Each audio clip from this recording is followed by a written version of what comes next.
சிவகாமியின் சபதம் பாகம் 1 அத்தியாயம் 11. ஆயனச் சிற்பி. வானளாவி வளர்ந்திருந்த மரங்களின் கிளைகள் நெடுந்தூரத்திற்கு நெடுந்தூரம் பரவி பின்னிக் கொண்டிருந்த வனப்பிரதேசத்தின் மத்தியில் அழகான சிற்ப வீடு ஒன்று காணப்பட்டது. மனோகரமான காலை நேரம். சூரியோதயமாகி ஒரு ஜாமம் இருக்கும். ஓங்கி வளர்ந்திருந்த மரங்களின் உச்சியில் வசந்த காலத்தின் இளந்தென்றல் உலாவிய போது சலசலவென்று இலைகள் அசையும் இனிய ஓசை எழுந்தது. பட்சி ஜாலங்களின் கண்டங்களிலிருந்து விதவிதமான சுருதி பேதங்களுடன் மதுரமான அமுத கீதங்கள் பெருகிக் கொண்டிருந்தன. வீட்டை சுற்றியிருந்த மரங்களின் அடியில் ஆங்காங்கே பெரிய பெரிய பெருங்கற்கள் கிடந்தன. அந்த கற்களில் தனித்தனியாகவும் இருவர் மூவராகவும் இளம் சிற்பிகள் அமர்ந்து கையில் கல்லுளியுடன் வேலை செய்து கொண்டிருந்தார்கள். இளம் சிற்பிகள் கருங்கற்களின் கல்லுளியினால் வேலை செய்தபோது உண்டான கல் கல் என்ற ஓசை இலைகள் அசையும் ஓசையுடனும் பட்சிகளின் மதுர கானத்துடனும் கலந்து செவிகொடுத்து கேட்பவர்களுக்கெல்லாம் நாத போதையை உண்டாக்கிற்று. இத்தகைய கீத பிரவாகத்தினிடையே திடீரென்று வீட்டிற்குள்ளிருந்து ஜல் ஜல் என்ற சத்தம் வந்தது. இளம் சிற்பிகள் அவ்வளவு பேரும் சொல்லி வைத்தார்போல் வேலையை நிறுத்திவிட்டு காது கொடுத்து கேட்டார்கள். அவர்களுடைய முகங்கள் எல்லாம் ஏக காலத்தில் மலர்ந்தன. ஏனெனில் அந்த ஜல் ஜல் ஒலியானது அவர்களுடைய ஆச்சாரிய சிற்பியின் மகள் சிவகாமி தேவியின் பாதச்சலங்கை ஒலி என்பதை அவர்கள் அறிந்திருந்தார்கள். 3 நாளாக ஏதோ ஒரு காரணத்தினால் சோகத்தில் ஆழ்ந்திருந்த சிவகாமி இன்றைக்கு சோகம் நீங்கி மீண்டும் நடனம் செய்ய ஆரம்பித்திருக்கிறாள் என்பதை அந்த ஜல் ஜல் ஒலி பறையறைந்து தெரிவித்தது. சற்று நேரம் அந்த இனிய ஒலியை கேட்டுக்கொண்டிருந்துவிட்டு ஒருவரோடு ஒருவர் முகபாவத்தினாலேயே சம்பாஷித்துவிட்டு இளம் சிற்பிகள் மறுபடியும் தங்கள் வேலையை ஆரம்பித்தார்கள். ஆயனரின் சிற்ப கோயிலுக்குள்ளே நாம் பிரவேசிப்பதற்கு முன்னால் அவர் அந்த நடுக்காட்டில் வந்து வீடு கட்டி கொண்டு வசிக்க நேர்ந்தது ஏன் என்பதை சிறிது கவனிப்போம். தெற்கே பாண்டிய நாட்டின் எல்லையிலிருந்து வடக்கே கிருஷ்ணா நதி வரையில் பரந்திருந்த பல்லவ ராஜ்ஜியத்தில் காஞ்சியை தலைநகராக கொண்டு மகேந்திரவர்ம சக்கரவர்த்தி சிறப்புடன் ஆட்சி புரிந்து கொண்டிருந்த காலத்தில் தமிழகமெங்கும் ஓர் அதிசயமான கலை மறுமலர்ச்சி ஏற்பட்டிருந்தது. செந்தமிழ் நாடெங்கும் மகா சிற்பிகளும் சித்திர கலைஞர்களும் தோன்றி சிற்ப சித்திர கலைகளை அற்புதமாக வளர்த்து வந்தார்கள். குன்றுகளை குடைந்து கோயில்களாக்கும் கலையும் கற்பாறைகளிலே சிற்பங்களை செதுக்கும் கலையும் எங்கெங்கும் பரவி வந்தன. அதே சமயத்தில் தெய்வ தமிழகத்தில் சைவ வைஷ்ணவ சமயங்கள் புத்துயிர் பெற்று தழைக்கத் தொடங்கின.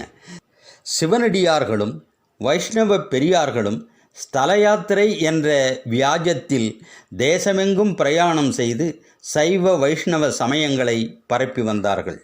இது காரணமாக தமிழகத்தில் சென்ற சில நூற்றாண்டு காலமாக வேரூன்றி இருந்த புத்த சமண சமயங்களுக்கும் சைவ வைஷ்ணவ சமயங்களுக்கும் தீவிர போட்டி ஏற்பட்டது.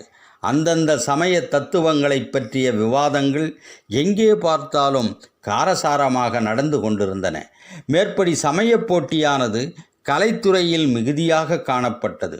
ஒவ்வொரு சமயத்தினரும் தங்கள் சமயத்தையொட்டி கலைகளை வளர்க்க முயன்றார்கள். சைவ வைணவர்கள் சிவன் கோயில்களையும் பெருமாள் கோயில்களையும் நாடெங்கும் நிர்மாணிக்க விரும்பினார்கள். புத்தர்களும் சமணர்களும் எங்கெங்கும் புத்த விகாரங்களையும் சமண பள்ளிகளையும் நிறுவ தொடங்கினார்கள். பாறைகளுக்கும் குன்றுகளுக்கும் கூட பெரிய போட்டி ஏற்பட்டது.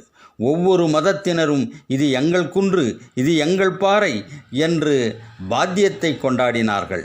அந்த பாறைகளை குன்றுகளை குடைந்து கோயில்களையும் விகாரங்களையும் நிர்மாணிக்கும் ஆசையினால் அத்தகைய போட்டி உண்டாயிற்று. அதே மாதிரி சிற்பிகள் சித்திர கலைஞர்களின் விஷயத்திலும் பலமான போட்டி ஏற்பட்டிருந்தது. பெயர் பெற்ற சிற்பிகளிடமும் சித்திர கலைஞர்களிடமும் 4 மதத்தினரும் வந்து மன்றாடி அழைத்தார்கள். அத்தகைய பலமான போட்டிக்கு ஆளாகி இருந்தவர்களில் ஆயனர் சிற்பியும் ஒருவர். காஞ்சி மாநகரில் பிறந்து வளர்ந்து கலை பயின்ற ஆயனர் இளம் பிராயத்திலேயே மகா சிற்பி என்று பெயர் பெற்றுவிட்டார். ஆயனருடைய புகழ் வளர வளர அவருடைய வேலைக்கு குந்தகம் அதிகமாக ஏற்பட்டு கொண்டிருந்தது. மகேந்திர சக்கரவர்த்தி முதல் சாதாரண ஜனங்கள் வரையில் அடிக்கடி அவருடைய விடுதிக்கு வருவதும் அவருடைய சிற்ப வேலைகளை பாராட்டுவதுமாக இருந்தார்கள். வந்தவர்களை வரவேற்று உபசரிப்பதிலேயே அவருடைய காலம் அதிகமாக செலவழிந்து வந்தது.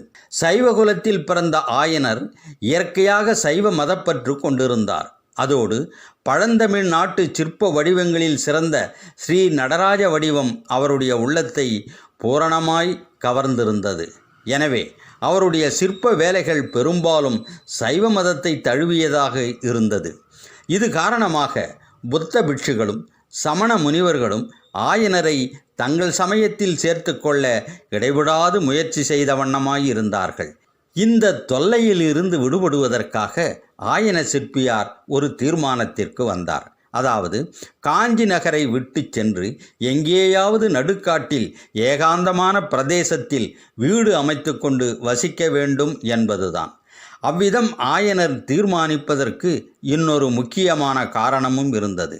அந்த மகா சிற்பி சிற்ப சித்திர கலைகளை நன்கு பயின்றதோடு பரதசாஸ்திரம் என்னும் மகா சமுத்திரத்தையும் கரை கண்டவராக இருந்தார். அவருடைய ஏக புதல்வி சிவகாமி குழந்தையாயிருந்தபோதே நடனக்கலையில் அவள் சிறந்த தேர்ச்சி அடைவாள் என்பதற்கு அறிகுறிகள் காணப்பட்டன. ஆயனருடைய உள்ளத்தில் ஒரு பெரிய ஆசை உதயமாயிற்று. குழந்தை சிவகாமிக்கு பரதநாட்டிய கலையில் பயிற்சி அளிக்க வேண்டும். அவளுடைய நடன தோற்றங்களை பார்த்து அவற்றைப் போல் ஜீவகலையுள்ள நவநவமான நடன வடிவங்களை சிலைகளிலே அமைக்க வேண்டும் என்னும் மனோரதம் அவருக்கு உண்டாகி நாளுக்கு நாள் வலுப்பெற்று வந்தது. நகரத்தை விட்டு எங்கேயாவது ஏகாந்தமான பிரதேசத்துக்கு போனால் ஒழிய மேற்படி மனோரதம் நிறைவேறுவது சாத்தியமாகாது என்பதையும் அவர் நன்கு உணர்ந்தார். ஆயனர் தமது விருப்பத்தை மகேந்திர சக்கரவர்த்தியிடம் விண்ணப்பித்து கொண்டபோது கலைஞர்களுடைய விசித்திர குணாதிசயங்களை நன்கு அறிந்தவரான மகேந்திர பல்லவர் உடனே அவருடைய யோசனைக்கு சம்மதம் அளித்தார். அதற்கு வேண்டிய சௌகரியங்களையும் செய்து கொடுக்க முன்வந்தார். காஞ்சியிலிருந்து ஒருகாத தூரத்தில் ராஜபாட்டையிலிருந்து விலகி இருந்த அடர்ந்த வனப்பிரதேசம் ஒன்றை ஆயனர் தேர்ந்தெடுத்து அங்கே வீடு கட்டி கொண்டு குழந்தை சிவகாமியுடனும் பதியை இழந்திருந்த தம் தமக்கையுடனும் வசிக்கலானார். எந்த நோக்கத்துடன் ஆயனார் அந்த ஏகாந்தமான பிரதேசத்தை தேடி வந்தாரோ அந்த நோக்கம் சில அம்சங்களில் நன்கு நிறைவேறி வந்தது. சிவகாமி நாட்டிய கலையில் நாளுக்கு நாள் தேர்ச்சி அடைந்து வந்தாள். அவளுடைய நடன தோற்றங்களை பார்த்து ஆயனர் முதலில் அவை போன்ற சித்திரங்கள் வரைந்து கொண்டார். பிறகு அந்த சித்திரங்களைப் போலவே அதிசயமான ஜீவகளை பொருந்திய நடன உருவங்களை கல்லிலே அமைக்கலானார். ஆயனர் ஏகாந்தமான பிரதேசத்துக்கு போன போதிலும் வெளி உலகம் அவரை அடியோடு தனியாக விட்டுவிடவில்லை. கலைஞர்களும் கலைகளில் பற்றுடையவர்களும் காட்டு வழிகளிலே புகுந்து ஆயனர் வீட்டை அடிக்கடி தேடிச் சென்றார்கள். அவ்வாறு சென்றவர்களில் முக்கியமானவர்கள் மகேந்திர சக்கரவர்த்தியும் அவருடைய குமாரர் மாமல்லரும் தான். இவர்கள் ஆயனர் வீடு செல்லுவதற்கு ஒரு முக்கியமான முகாந்திரமும் இருந்தது. சக்கரவர்த்தியும் மாமல்லரும் ஒரு நாள் கடல்மல்லை துறைமுகத்திற்கு சென்றிருந்தபோது கடற்கரையோரமாக பறந்து கிடந்த குன்றுகளும் பாறைகளும் அவர்களுடைய கவனத்தை கவர்ந்தன.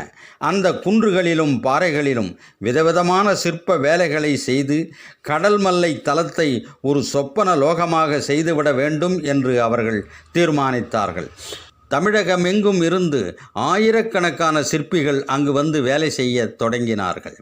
இந்த வேலைகள் சம்பந்தமாக ஆயனரிடம் கலந்து ஆலோசிப்பதற்கும் அவ்வப்போது அவரை அழைத்துச் சென்று நடந்திருக்கும் வேலைகளை காட்டுவதற்குமாக சக்கரவர்த்தியும் மாமல்லரும் அவருடைய வீட்டிற்கு அடிக்கடி வரவேண்டியிருந்தது. அப்படி வரும்போதெல்லாம் ஆயனரின் நடன சிற்பங்களை பார்த்து அவர்கள் பாராட்டியதுடன் சிவகாமியை நடனமாடச் சொல்லியும் பார்த்து மகிழ்ந்தார்கள். சிவகாமி மங்கை பருவத்தை அடைந்து நடனக்கலையில் ஒப்பற்ற தேர்ச்சியும் அடைந்த பிறகு காஞ்சி ராஜ சபையில் அவளுடைய நடன அரங்கேற்றத்தை நடத்த வேண்டும் என்று சக்கரவர்த்தி ஆக்ஞாபித்தார். அந்த அரங்கேற்றம் எப்படி இடையில் தடைபட்டு போயிற்று என்பதை இந்த வரலாற்றில் ஆரம்ப அத்தியாயங்களில் பார்த்தோம்.